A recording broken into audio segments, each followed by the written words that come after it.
what is up everybody? Welcome back to another video, and in today we're going to be talking about some more historical stuff. Welcome back to one of my popular series called History Time with X2COOL360. Yeah, what are we going to talk about today, you may be asking? We're going to be talking about the history of YouTube. Now, of course, I'm not going to try being historical. I know I'm going against my entire, series here, but today we're going to be focusing on, the start of YouTube to kind of like the golden age of YouTube, my golden age of YouTube, really, to the whole way up to where we are now.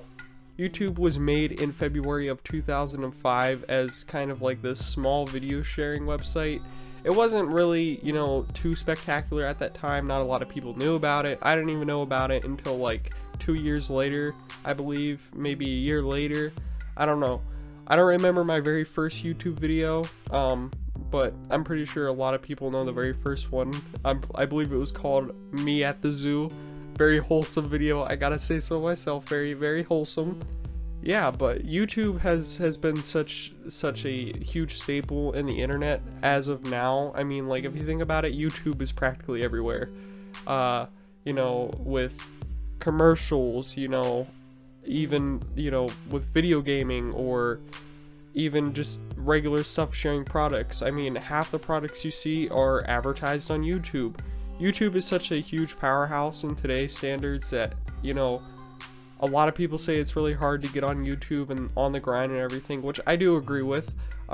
If you would have started back out in like the early 2010s, like 2011, 2012, you might actually have a better, foot in the door. And I mean, I did kind of start out back then, but I didn't regularly upload whatsoever. Then I stopped for like half a decade, then I came back. But of course, YouTube went through this small little change, because that's what the internet does, as we all know. Internet goes through heavy changes. Yeah, YouTube just started blowing up randomly. Tons of people were getting on the website. I even knew people that just didn't know what YouTube was in like 2015, and I'm like, how do you not know what YouTube is? Like, YouTube was, I would even say, the biggest platform on the internet, if I'm not wrong. I do believe it's the biggest platform on the internet, because you have videos getting over 1 billion views. Like, come on. If it's not the biggest, it's easily in the top 3 biggest platforms in the entire world. YouTube did go through a lot of changes, and I would easily say that 2008 to 2010 was YouTube's golden age.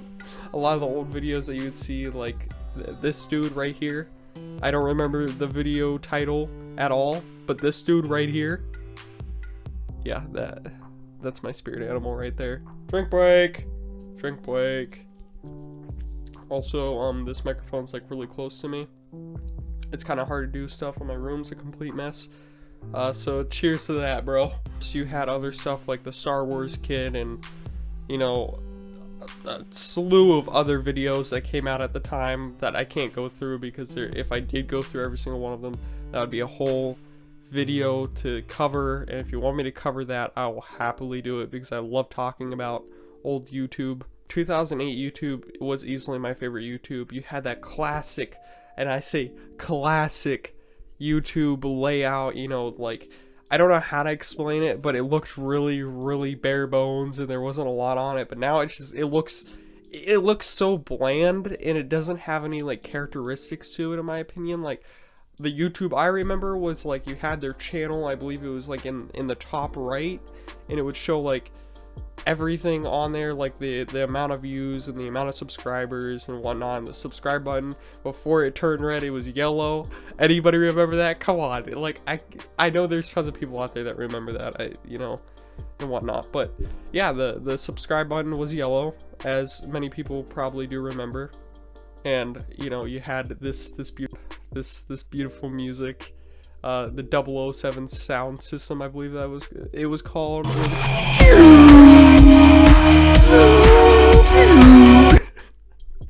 It was like, let the bodies hit the floor. Yeah, that was a big one. There was so many other songs that everybody used, because of course copyright wasn't really a thing, and a lot of people weren't getting paid, so it didn't really matter. Most of it was free content. So yeah, it was basically free usage, and a lot of people just, it wasn't copyrighted, so a lot of people could use like whatever song they wanted, I believe. But there was still some songs that did have like heavy copyright on them, but most of them just, you could use whatever song you wanted, except for, I would say, maybe 10% of the songs on YouTube. That's a rough estimate, I don't know. But yeah, a lot of people use the same 3 songs. But my favorite one was the 007. Okay, come on. Come on. I mean, it's a classic. And that is what I call a classic one, ladies and gentlemen.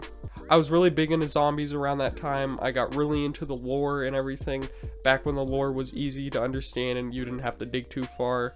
Grand Theft Auto San Andreas and Grand Theft Auto 4, all that juicy stuff, you know, the good content where people, you know, put a lot of time and effort into. Not really, let's be honest. But I do have a higher standard for people that did start out at that time. I'm not saying that anybody else that's still doing YouTube now and doing good content like iDubbbz or, you know, PewDiePie or any like Video Game Donkey and whatnot, any of like these big YouTubers that I watch for, you know, their content and whatnot, especially Nakey Jakey. But I'm not saying I don't respect those guys. I still really have a high respect for all those guys because they do put time and effort into those videos.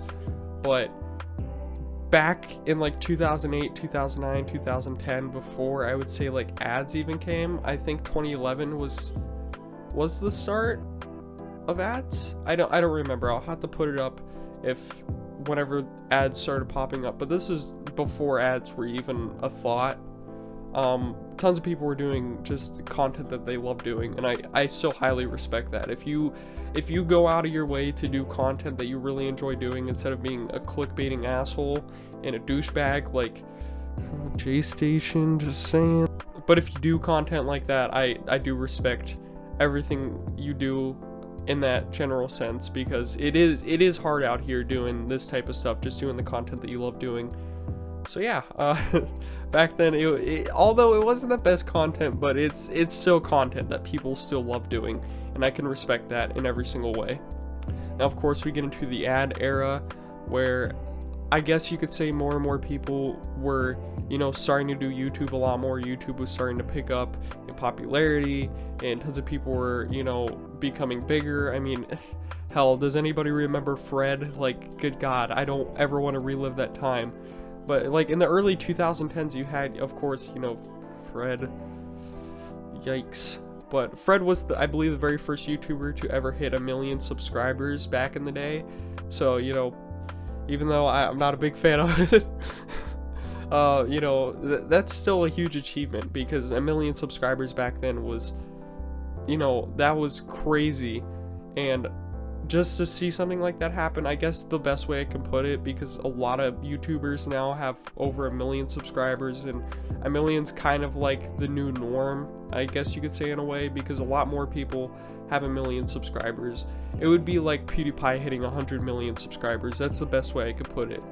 But channels back in the early 2010s consisted of like Ray William Johnson, Shane Dawson, Smosh, PewDiePie. Just those were some of the big names that I really remember. I know there was way more, but this is like the start of 2010, so like there was a lot of, you know, oh, and Nigahiga, that was a big one too. Nigahiga, almost forgot about him. But those are the ones that I really can remember that were blowing up at that time. Then of course you get to like 2012, then, you know, PewDiePie ended up just blowing up somewhere. Like he gained millions upon millions of subscribers in that year. I don't know what happened. I don't know how it happened, but I'm glad it happened, okay? I'm glad it happened, because, you know, coming from a person that did start watching PewDiePie, back when he was still doing Happy Wheels. I know some people are gonna be like, oh, you watched PewDiePie when he was doing Happy Wheels? You're such a normie. You normie, get out of here. Like, that was the PewDiePie I remember. And yeah, he was still doing horror games, but he wasn't playing Amnesia as much. So, in my defense, that's when I found PewDiePie. And just saying, just bragging, I remember subscribing to PewDiePie before he hit 1 million subscribers. Okay, just saying. Been subscribed way long before the million. Alright, the big 1 million, alright? yeah, there was so much, like Smosh, very, very early teenager type of, I guess you could say, like, comedy. Like, I look back on it now as kind of like something stupid that I used to watch, but like I still, I don't know, I guess it's like one of those things that I just look back on and kind of smile, because it's a part of my childhood, really. And I loved every second of it, and I kind of wish I could go back, but I can't go back. It's like that meme where he's like, oh fuck, go back. But not even that, where, you know, you had Tobuscus too. Tobuscus, Nugget and a Biscuit, Diamond Sword, Safety Torch. Safety Torch? But yeah, you had, you know, Tobuscus, you know, he was really going in on that Happy Wheels trend and that Minecraft trend, which, can you really blame him? He was making Minecraft and Happy Wheels look amazing. Not saying PewDiePie didn't, but, you know, just, I don't know. Back in the day, I think I would much rather watch Tobuscus than I did PewDiePie. I don't know. They were both, like, on the same level for me. But, yeah, I think I would much rather watch, you know, Tobuscus over PewDiePie back in 2012. Then we skip forward a little bit, because 2013 and 2014 YouTube was kind of but the real dark era of YouTube was 2016. Now, of course, some of my favorite YouTubers consisted of, you know, Filthy Frank, Max Mofo. Just to give a little preference, I was watching Max Mofo like way back in like 2013, I believe, when his channel was kind of still small. But I started rewatching Max Mofo in, like, I would say, God, like 2015, 2016 again, when he was starting to blow up again. You know, you had iDubbbz and Filthy Frank. I think when they were all three doing videos together, they all blew up magically somehow. You know, you had Keemstar, you had Leafy, Pyrocynical, Nafuckers. The commentary era of YouTube really started then. Like, you know, commentary was kind of like more of, it was, to put it in more of a, I guess, a standard like how it is now, it's nothing like it was back in 2016. 2016, you know, people were talking over video games, you know, looking at stupid YouTube videos, and Leafy is the main reason why tons of people were doing it, because Leafy was gaining millions upon millions of views and subscribers. You know, he would get like 5 million views every video, and I was like, what the fuck, dog? But then, you know, you had Pyrocynical, which Pyrocynical is still, he's still hanging in there strong, and, you know, I don't know how he did it, but props to Pyrocynical, really, because that man just, he got out of so much, especially around the end of the commentary era of YouTube. I mean, it's still there, but it's like the time that he was around Leafy, they were kind of doing the same content in a way, but Pyrocynical was less toxic in many ways, and he was much more enjoyable than what Leafy was. Nafuckers, he's just there. No offense to fuckers. I appreciate you, Roman. But yeah, that was, I would say 2016 was like the age of drama for a lot of reasons. Like, Drama Alert was blowing up. You had Scarce. You had Scarce. Not forgetting H3H3 with Ethan and Gila. Great content, by the way. But I think iDubbbz was the big main factor of 2016, because even though a lot of people are like, you can't blame a YouTuber like iDubbbz on the fall of Leafy, but I easily say it's possible. It's a huge factor. When that Content Cop came out, Leafy's channel just plummeted. And even still to this day, I still think Leafy's still stuck at like 4 million subscribers, and I think he stopped uploading in like 2017 or something like that. I don't really remember, but Leafy's long gone. He's in the history of YouTube. He will be in the history books for the rest of our lives. I'm not going to forget to mention this, because Call of Duty Zombies blew up in 2016. Because if you weren't a part of that community, I was avidly watching like Noah J456. Even beforehand, I was watching like Meat Wagon, the Meat Wagon. Yeah, I was watching so many zombie YouTubers at that time, and it just in the early days, like around Black Ops 1, I was watching Rat Austin, especially Rat Austin. Then eventually 2016 came around and zombies just blew up. I don't know what happened, because I would say at a point zombies in the community was real small. Like it wasn't big as it is now. But 2016 I would say was the peak of Call of Duty zombies on YouTube, because you know you had Mr. T Lexify, Noah J456, Jack the Lonely Mailbox, Mr. Raw Waffles. I also watched that guy back in the day. Shout out, can't speak. JC Backfire, Chopper, Azura, hashtag F's in the chat for Azura. If you don't know what I'm talking about, I can understand, but F's in the chat for Azura. But if I forgot anybody, I'm sorry. There's Chopper too.